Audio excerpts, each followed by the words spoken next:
araw, nandito tayo ngayon sa Pangasinan upang magdiwang ng Christmas dito sa family namin. Ito pa lang nasa likod ko, ito yung aking sinasaka nung bata pa ako. Marunong akong magtanim, mag-harvest. Dati palot palot pa yung ginagamit namin, pero ngayon harvester na, kaya mabilis lang mag-harvest ngayon.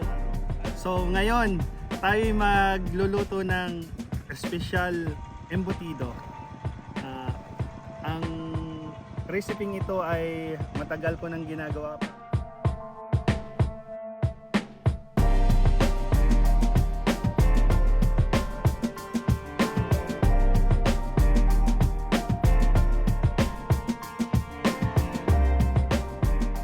Siyempre, hindi natin makakalimutan ang main ingredients. Giniling na baboy.